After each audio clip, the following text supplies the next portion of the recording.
If the first task in your hands feels foreign, it doesn't mean you've chosen the wrong one.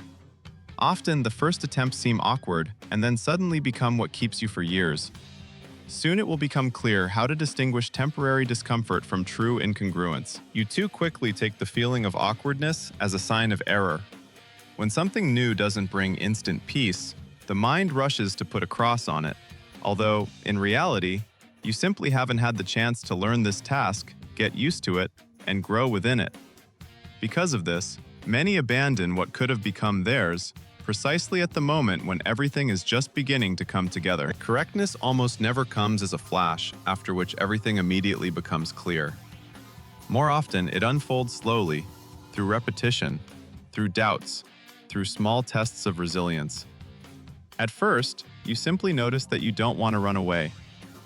Then you see that even difficulty does not repel, but invites you to look deeper. And only later comes the calm inner recognition that does not shout, but remains with you. Therefore, the question is not whether you felt at home the first time. The question is whether this place allows you to become more, not less. If it helps you to unfold without breaking you, if it becomes part of your roots and not an incidental role, then you are already much closer to your true direction than you think right now. We live in a moment when too much demands instant certainty. You are expected to immediately understand who you are, what suits you, where to go, and what to do. But real life is structured differently. The most important things rarely reveal themselves at once, because at first, you face not the answer, but unfamiliarity.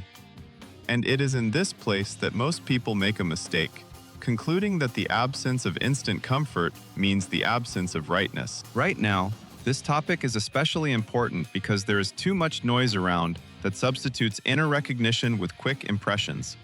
We get used to judging by the first sensation, by someone else's success, by an instant reaction, and then wonder why inside there is emptiness. In reality, the feeling of rightness resembles not a sudden revelation, but a living process that either grows with you or remains an external shell that gradually stops supporting you. This is the subtlety that is often overlooked. Your purpose does not have to be familiar on the first day, but it should become more yours with every step. In these minutes, you will see why not knowing is not a sign of failure, and why it often opens up space for growth. We will then explore the mechanism of this inner recognition, and later translate it into practice so that you can distinguish between temporary tension and genuine mismatch in everyday life. And in the end, everything will come together into a clear support that you can rely on without unnecessary fuss. And here is one important thesis that changes a lot. True rightness does not have to feel complete at the beginning, because its strength is not in instant clarity, but in the ability to intertwine with your character, experience, and who you become next.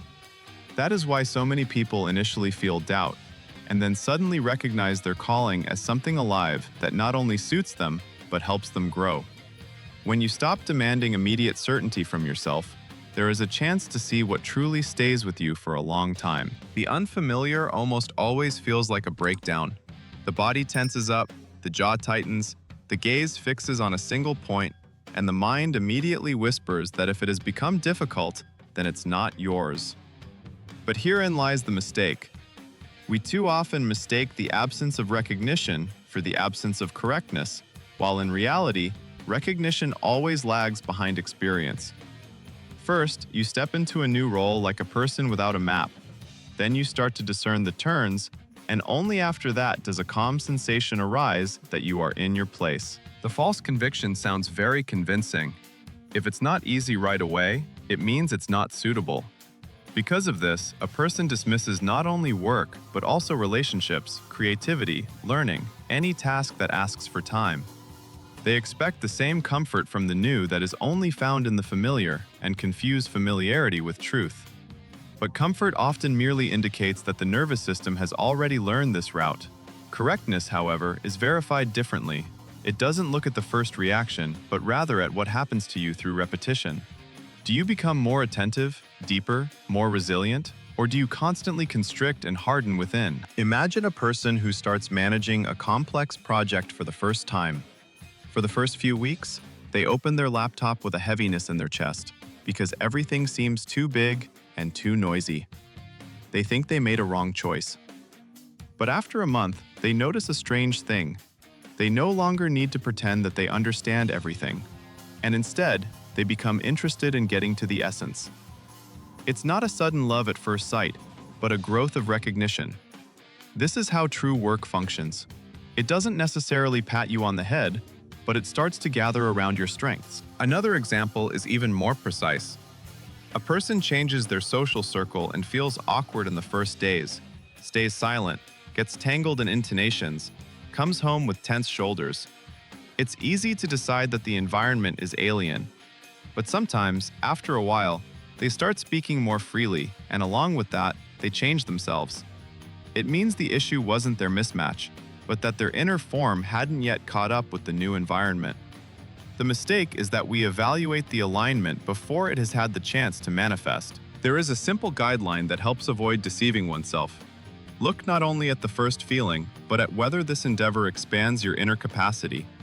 If, after contact with it, you become more alive, focused, accurate, and if you have the energy to delve further, it is no longer a random spark.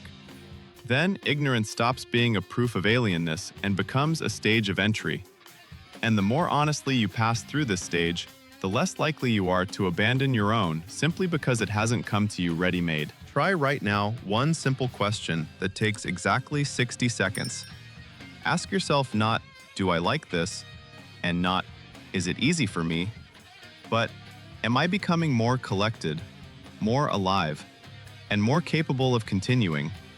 Or am I shrinking and starting to lose myself instead?" This question works because it removes the noise of first impressions and shifts attention to the effect that remains after contact with a task, a person, or a decision. When you answer honestly, it becomes clear what truly develops you, and what merely appears familiar and safe. In practice, this often manifests simply.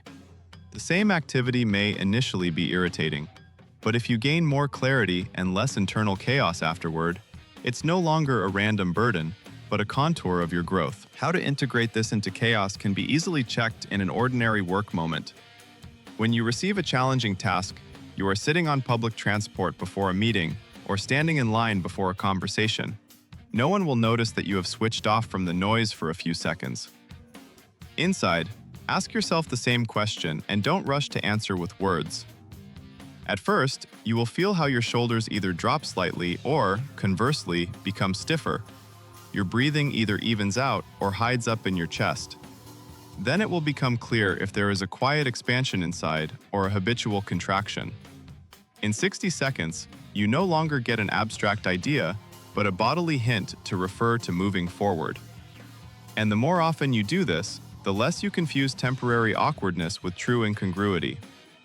Your task is not to squeeze instant confidence out of yourself, but to learn to notice where you are actually growing, even if it initially feels uncomfortable. The most common mistake here is that a person expects correctness as a ready-made feeling that should come immediately and never change. But life is arranged differently. The real thing rarely looks convincing on the first day, but over time it starts to hold you, rather than just delight you with familiarity. That is why it is so important to look not only at the first impression, but also at what this impression transforms you into. When you stop demanding instant comfort from the new, you have a greater chance of not confusing the fear of the unknown with real discrepancy. And then the choice becomes more honest. Not everything that is hard is foreign to you. Not everything that is easy is right for you. The reference point lies deeper, in whether you are becoming more collected, precise, and alive inside, or gradually losing that state. Tomorrow morning, you don't need to seek your entire path all at once. It is enough to notice that one specific task, one conversation, or one decision does not constrict you, but helps you grow at least a step. This is the quiet test for your own. If this video was helpful to you, subscribe so you don't miss the next day.